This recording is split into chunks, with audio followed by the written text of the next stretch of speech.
Clasificación B, bajo supervisión de un adulto.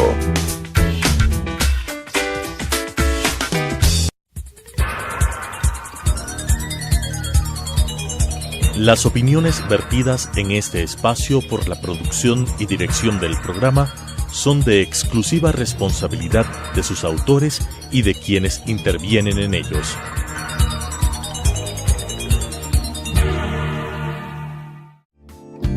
La aceptación de nuestra realidad nos dará la oportunidad de saber que estamos dispuestos a seguir adelante con lo que nos toca. Te invito a acompañarnos. Hoy es un buen día para empezar de nuevo. Telesucesos Canal 29 presenta Frente a la Vida con Juan Diego Umpierres. Amigas, amigos, bienvenidos. Yo soy Juan Diego Umpierres. Gracias por pertenecer. De una vez ubicamos redes sociales porque estoy encantado de recibir cada uno de sus correos, de sus mensajes, de su información a través del mundo virtual, el infinito mundo virtual que nos permite no solamente ubicarnos a las 6:30 en tiempo real aquí en Radio Sucesos, sino también en el mundo de la página web radiosucesos.net y por supuesto abrir el espacio a Telesucesos 21 horas, ahí está el encuentro, pero también abrir nuestro canal en YouTube maravilloso. Gracias a nuestros amigos de Telesucesos por permitirnos llegar al mundo entero en función de poder llegar a este camino del internet a través de High Definition Telesucesos. Ahí está nuestro canal de Frente a la Vida. Así que gracias por pertenecer, gracias por tu correo, por tu mensaje, por tu información, por todo lo bonito que nos conduce a lo que buscamos siempre en Frente a la Vida, elevar la conciencia y ponernos en contacto con lo humano que podrá registrar a veces cosas que no nos gustan pero necesarias y siempre requeridas para ese encuentro con el corazón, que es el único que tiene la llave para la transformación. Hoy nos acompaña Janet Cruz. Gracias, Janet, por estar aquí, de Child Fund. Todo un camino, toda una iniciativa, todo un trabajo en función de la adolescencia, de la niñez. ¿Qué tema neurálgico en nuestros tiempos? Nosotros en el marco del derecho, siempre decimos en derecho de familia que el interés superior siempre está en los niños y en los adolescentes. A veces se nos olvida, pareciera que le damos la espalda y bueno, sin saber que esa semilla y que esos adolescentes tienen un poco la posibilidad de hacer ese cambio de gerencia humana del mundo. Bienvenida a tu espacio. Cuéntame un poquito de Child Fund primero. Bueno, Child Fund es una ONG internacional que trabaja por más de 30 años acá en el Ecuador y desarrolla proyectos a favor de la niñez y adolescencia, justamente en el marco de ayudarlos a exigir y a vivir sus derechos en plenitud, ¿no? Los derechos que tienen niños y niñas.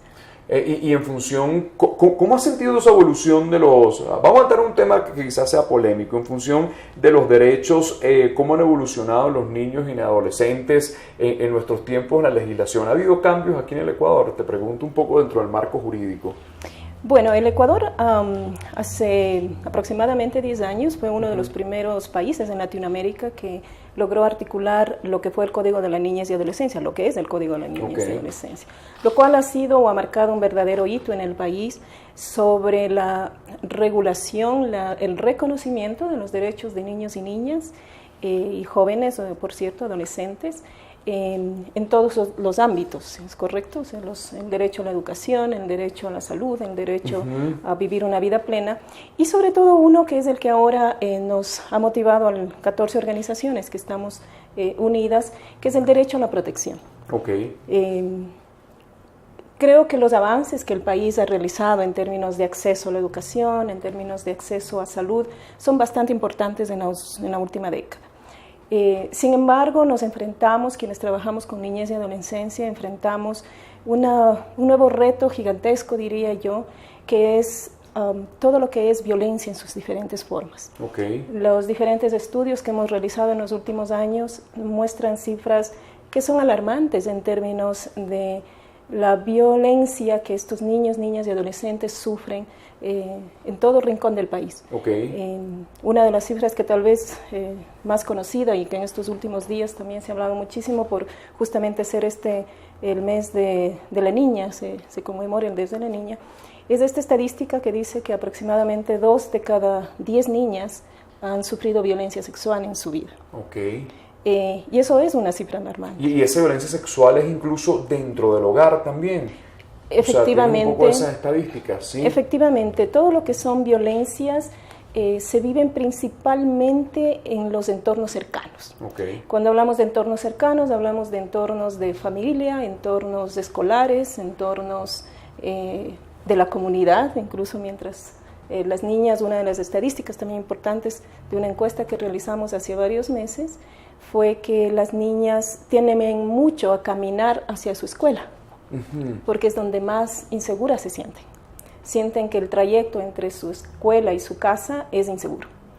Entonces, la violencia en todas sus formas, y estamos hablando de diferentes formas de violencia, estamos hablando de violencia familiar, intrafamiliar, hablamos de violencia sexual, pero también de trata, tráfico, y hay una violencia que tal vez es menos conocida, pero es la negligencia. Claro. La negligencia es una forma de violencia. Termina siendo una forma de violencia también hacia niños, niñas y adolescentes. Claro. Ahora, es un ámbito también de una sociedad también que ha permanecido en estos temas en silencio, que quizás es un problema de volver a reeducar a todo este proceso. Lo vemos mucho con el término de violencia de género. A mí siempre me ha gustado más de violencia intrafamiliar, como tú lo dices, porque creo que el comportamiento de la violencia tiene que ser estudiado más allá del síntoma. O sea, la gente es violenta también en función de un proceso cultural que nos ha permitido y que hay que revisarlo en función de cambiar las estructuras, ¿no? ¿Qué mensaje le podemos dar en función a los padres para estar pendientes de esta alarma? Porque las cifras que tú me estás diciendo son exorbitantes, son muy grandes. ¿Qué le podemos decir a los hogares, okay, en función de lo que tú estás planteando hoy aquí en el programa? Mira, fue bien interesante que a raíz del terremoto del pasado mes de abril, uno de los temas prioritarios en que la ciudadanía respondió fue con todo lo que es ayuda humanitaria. Y totalmente de acuerdo, la ayuda humanitaria es necesaria, claro, urgente, necesaria e importante en los primeros momentos de una crisis o una tragedia como la que vivimos. Sin embargo, muy pocas personas, tanto en la ciudadanía cuanto los propios afectados y los propios niños y niñas, estaban conscientes de un riesgo grave, que era todo el riesgo de protección. Justamente de tragedias como la del terremoto ponen en evidencia la vulnerabilidad de niños y niñas. ¿Sobre qué? Entonces, otra vez volvemos. La violencia a la que ellos enfrentan en situaciones de emergencia son de ser víctimas de trata, ser víctimas de tráfico, ser víctimas de violencia sexual en los diferentes lugares en donde ellos son llevados, a veces refugios temporales, a veces albergues. Lo que pasa en los refugios. Exactamente.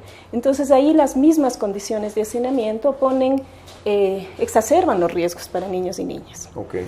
Entonces, a raíz de esa experiencia, muchas de las organizaciones que ahora estamos impulsando, vamos a hablar más tardecito de la campaña, esta campaña de protección, respondimos desde el primer día en las zonas de terremoto y levantamos la voz de alerta sobre la necesidad de proteger a niños y niñas de justamente los diferentes riesgos de violencia que ellos estaban expuestos en ese momento.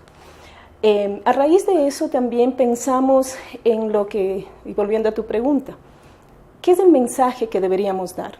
Si en una emergencia, ¿no es cierto?, la ciudadanía responde con mucha solidaridad, con mucha conciencia sobre la necesidad de apoyar a quienes están damnificados o son víctimas, cuando hablamos de niños y niñas, hay una emergencia siempre.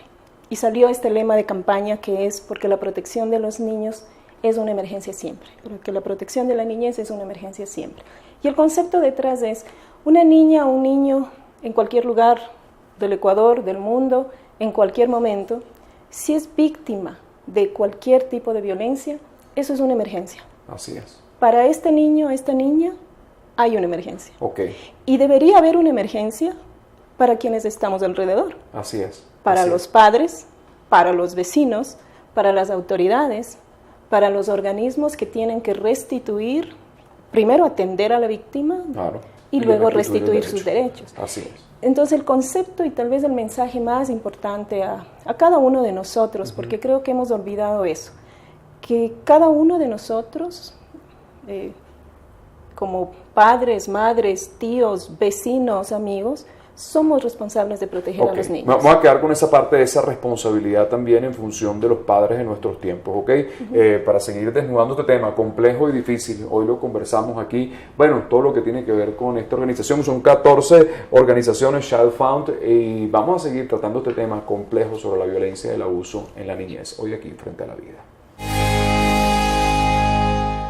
Regresamos Frente a la Vida, seguimos conversando. Bueno, Child Found, aquí estoy viendo una cantidad de organizaciones. Tú habías dejado algo importante sobre la mesa, sobre la responsabilidad también de los padres. Indudablemente hay una responsabilidad del Estado en función de las organizaciones, en función también del marco jurídico, pero estos padres de nuestros tiempos, han estado un poco distraídos. Y están distraídos por la misma dinámica de la sociedad. Son padres que poco tienen conexión emocional, sin ánimo de generalizar, por supuesto, pero uno a veces ve en consulta cosas que te aterran, ¿no? Alguien que te dice que hoy me entero que mi hija o mi hijo fue abusado hace 4 años, hoy me entero que mi hija y mi hija la estoy internando porque es adicta a la cocaína, y tú dices, señora, señor, ¿y dónde estaba usted? Porque frente a estos aspectos la conexión emocional ha sido que en la dinámica esta veloz y furiosa que tenemos, no nos permitimos conectar. Entonces vamos un poco a asumir, como tú dices, la responsabilidad también dentro de casa, en función de la formación, del mensaje y de estar presentes. ¿No sientes que estamos un poquito distraídos en estos temas? Yo diría que sí. Me gustó tu introducción al programa cuando decías, es importante crear conciencia, llegar al corazón de la gente. Así es, ese es el camino. Y vivir desde esa conciencia plena y desde tu corazón. Y creo que cuando la ciudadanía, los padres, las madres, cuidadores, tíos, vecinos, olvidamos que cada niño y cada niña, aunque no sea mi hijo, aunque no sea mi hija, es un niño que debe ser cuidado y protegido, que debe recibir la atención que necesita. Y esa atención es nuevamente el saber escuchar a los niños, el respetar a los niños, el escuchar su voz, el saber que esos niños también tienen cosas que decirnos, también sentimientos que transmitirnos. Fíjate que una de las cosas que tal vez encontramos en algunas de las campañas que hemos hecho sobre violencia sexual, sobre todo de género, con niñas, es que muchas veces los padres no les creen. Pasa mucho. Las niñas están expresando sus preocupaciones, están expresando sus sentimientos acerca de determinado riesgo que ellas pueden estar viendo o de ciertas conductas que pueden ser consideradas como acoso, pero muchas veces padres, madres no les creen, no consideran que esa voz, es cierta, que tiene razón en lo que la niña está expresando.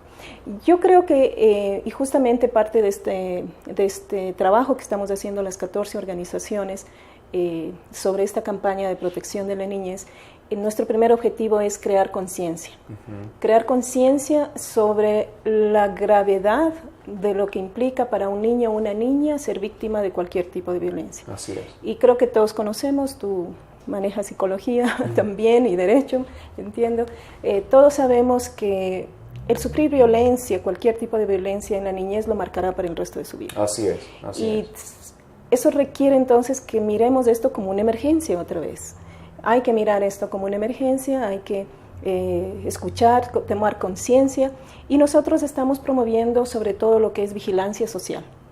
Creemos que si todo este entorno de los niños, sus escuelas, sus profesores, sus propios compañeros, sus padres, sus madres, sus vecinos, la policía comunitaria, todos los actores que estamos en la sociedad, ¿no?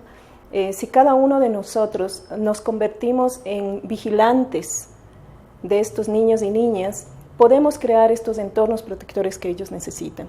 Por tanto, nuestra campaña, a más de concientizar de la gravedad de la violencia que pueden estar sufriendo niñas y adolescentes, también es concientizar sobre que todos podemos crear este ambiente protector y hacer una vigilancia social.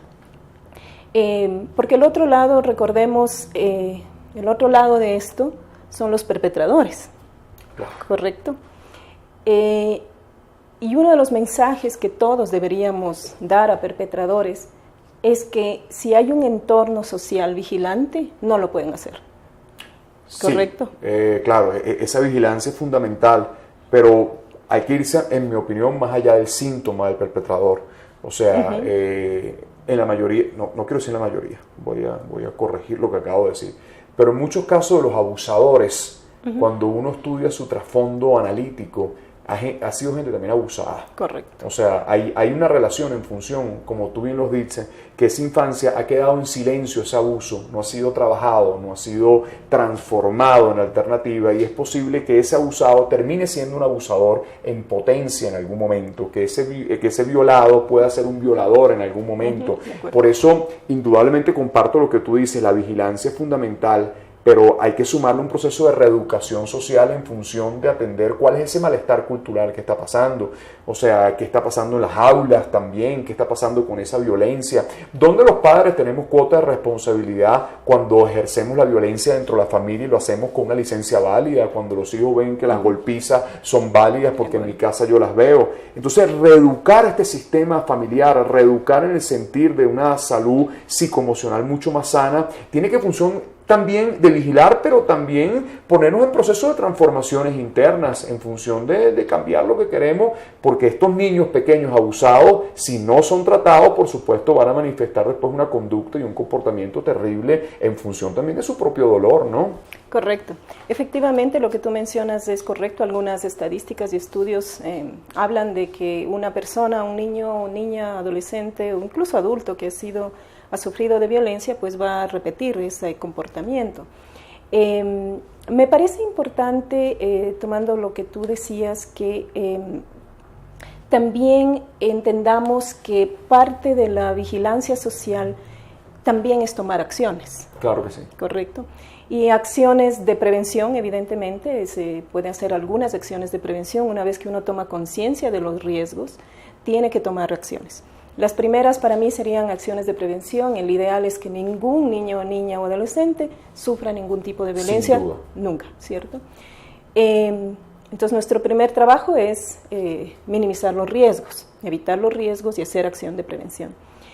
Pero también es cierto que se necesita mucho de un proceso de reflexión, de concienciación, como tú has hablado, y también de tomar acciones como son ya, por ejemplo, en el caso de víctimas, de hacer apoyo psicosocial. Absoluto. El apoyo psicosocial es una de las herramientas más importantes que incluso se han usado ahora, fueron muy utilizadas por algunas de las organizaciones que forman parte de la campaña a propósito de los niños, niñas y adolescentes que fueron afectados por el terremoto.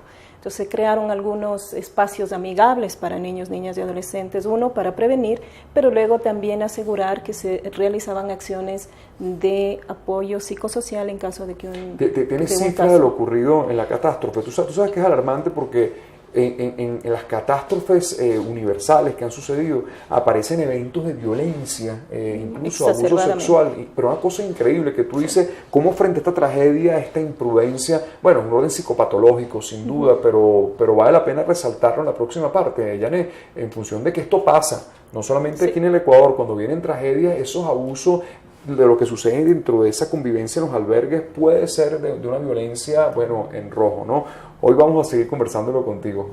Seguimos hablando todo esto que tiene que ver con el abuso, un tema complejo, pero si queremos infancias felices, aquí tomo la palabra de Janet. Necesitamos vigilancia, necesitamos conciencia, necesitamos responsabilidad y sobre todo estar presente para decirle un no gigantesco al abuso. Lo desnudamos este tema hoy aquí, Frente a la Vida. Regresamos aquí Frente a la Vida, conversando con Janet Cruz. Child Fund, aquí veo todas estas organizaciones. Te dejé un poco la inquietud de lo que pasa en los albergues cuando suceden estas tragedias, que increíble, pero pasa. Todos estos procesos de abusos insostenibles en la razón pura, pero suceden. ¿Has tenido algunas cifras de lo que sucedió por lo menos en nuestra catástrofe en nuestro país? En el Ecuador todavía no tenemos cifras oficiales que nosotros podamos... sobre las cuales podamos todavía conversar, discutir y sobre todo buscar acciones preventivas. Lo que sí te puedo decir, corroborar lo que tú dices, en una emergencia, en cualquier tipo de catástrofe, las que han pasado, como fue el tsunami en el Asia o como fue el terremoto en Haití, que fueron tal vez las más graves que hemos visto en los últimos años, y creo que la de Ecuador también fue grave en términos de la magnitud. Las primeras cifras o las primeras cosas que se dieron luego de las catástrofes fue el tráfico de niños. Tráfico de niños. Me parece que en el tsunami se habló de casi 200.000 niños desaparecidos y que fueron posteriormente traficados. Haití, recordarán, hubo algunos casos de personas que llegaron a las zonas de emergencia para ayudar y que tomaron a niños para sacarlos con una buena intención de llevarlos probablemente a otro país a vivir una mejor vida. Pero la ciudadanía tiene que entender que eso es trata y eso es tráfico. Así es, así es. Puedes tener la mejor buena intención, eso es trata si obviamente si y es se ilegal, trata por supuesto, ilegal. si se trata para fines de explotación laboral, sexual, pero al menos es tráfico. Así es. Porque un niño no puede ser separado de su entorno familiar y existen leyes y regulaciones y procedimientos y protocolos que se deben seguir si es que uno quisiera adoptar un niño. Claro. Entonces, es cierto lo que tú dices, una emergencia exacerba los riesgos y las primeras cosas que se dan en una emergencia, y me remito más bien a las cifras que existieron en Haití y en las zonas que fueron afectadas por tsunami, en donde muchas de las ONGs que trabajaron en la respuesta a la emergencia denunciaron esta desaparición de niños y niñas.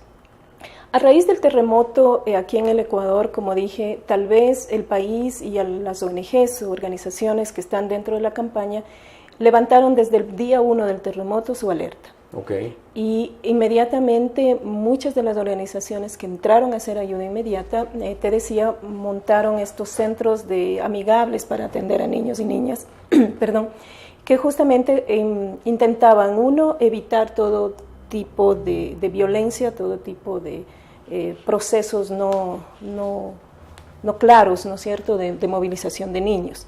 Efectivamente, obviamente hubo algunos reportes de algunas de las ONGs en donde sí se dieron casos de movilización de niños no acompañados, que fueron reportados inmediatamente a las autoridades. Se trabajó mucho con el MIES, se trabajó mucho con las juntas protectoras de derechos, y también hay lo siguiente, que sí se ha tenido mucho cuidado y ha sido muy fuerte todo el sistema de respuesta humanitaria, sobre todo desde ONGs nacionales e internacionales, era asegurar que en los albergues y en los refugios temporales se implementaran medidas de protección. Se sensibilizó mucho a padres, madres, los propios niños, niñas y adolescentes sobre cómo tener conductas apropiadas y autocuidado, ¿no? El cuidado hacia niños, y para los niños y niñas es también conductas de autocuidado. Uno de los componentes que nosotros estamos trabajando aquí con la campaña Ojo con los niños, Ojo con las niñas, justamente es estrategias lúdicas, metodológicas que seguimos implementando en el campo. Me refiero a las zonas que fueron afectadas como prioritarias, pero también en otras partes del país, con estrategias que permiten que los niños, niñas identifiquen los riesgos a los que están expuestos. Okay. Luego, también que ellos puedan identificar qué acciones deben hacer para autoprotegerse. Y finalmente, también parte de las estrategias de nuestra campaña es también crear lo que hemos llamado teatros debates. Okay. Una metodología muy interesante, claro, muy bonita, porque permite que la audiencia, que van a ser padres, madres, cuidadores y jóvenes mayores de 14 años, miren en una escena dramática, ¿no es cierto?, la representación, claro, de lo que podría ser cualquiera de estos tipos de abusos, que puede ser de tráfico, violencia sexual, acoso sexual, en albergues, en sus propias casas. Eso en la calle. En la calle. Y lo que permite esta metodología es que los actores, o más bien dicho la audiencia, concientice y reflexione sobre qué harían ellos, ¿no es cierto?, en una situación como la que Buenísimo. Se muestra. Y eso es una estrategia muy interesante, porque inmediatamente hemos visto ya la reacción de jóvenes, sobre todo, tanto niñas como niños, en donde asumen un papel ya de tomar acciones claras de evitar ese riesgo, y luego incluso tomar acción de prevención, e incluso algunos de ellos de denuncia, correcto, que esa es como Así una estrategia. Entonces, esa es una de las estrategias que estamos usando Janet, ya en la campaña. para terminar, se nos fue la media hora volando, ¿dónde se ponen en contacto? ¿Dónde todo lo que dijimos pueden tener alguna plataforma? Que estoy viendo una página web, www.ojoconlaniñez.org. Ese es el sitio donde ubican toda esta información. Efectivamente, las 14 organizaciones que somos parte de esta campaña de Ojo con las niñas, Ojo con los niños, porque la protección de la niñez es una emergencia siempre, es nuestro lema, hemos implementado una plataforma que es www.ojoconlasniñez.org. En esta página web ustedes pueden encontrar información sobre la campaña, tal vez también algunas herramientas, las metodologías que estamos usando. Buenísimo. Y nuestra invitación, porque esta es la invitación al final, esto es apenas el principio de esta campaña. Me preguntaron el otro día cuándo va a terminar y dije ojalá cuando no haya ningún caso de violencia más en el país. Y es la invitación a unirse a la campaña, a adherirse a aquellas personas interesadas, organizaciones, personas, Buenísimo. para mantener esto como un esfuerzo sostenido y también a asumir la corresponsabilidad. Creo que ese es el primer mensaje. Te voy a dejar las puertas abiertas del programa. Acá tenemos para hacer muchos programas, correcto, y seguir conversando. Gracias por tu iniciativa, gracias por tu coraje y gracias por llevar estos temas que a veces se ponen debajo la alfombra y no los queremos conversar, pero que hay que destaparlos si queremos construir una niñez, una adolescencia sana en función, bueno, de unos adultos sanos que puedan conducir la transformación que tanto anhelamos. Tu casa, Janet. Muchas gracias, muy amable. Siempre lo conversamos con Janet Cruz. Bueno, todo lo que tiene que ver con Child Fund, vamos a seguir conversando estos programas extraordinarios, cómo llevar este mensaje a la adolescencia. Una vez más, como siempre lo decimos, papá y mamá, a estar presentes, ojos abiertos, dediquen calidad de tiempo, pero también necesitan dedicar cantidad, porque los niños la requieren en función de que si algún evento de estos abusos ha pasado, hay que corregirlos, hay que tratarlos en función. ¿Se pueden restaurar? Claro que se pueden restaurar, pero hay que, destaparlos, asumirlos, aceptarlos y transformarlos. Por eso tocamos estos temas aquí, Frente a la Vida. Las opiniones vertidas en este espacio por la producción y dirección del programa son de exclusiva responsabilidad de sus autores y de quienes intervienen en ellos.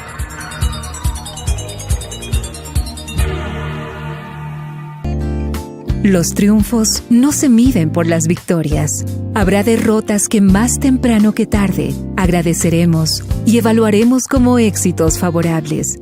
El tren pasa siempre, mientras estemos despiertos, frente a la vida.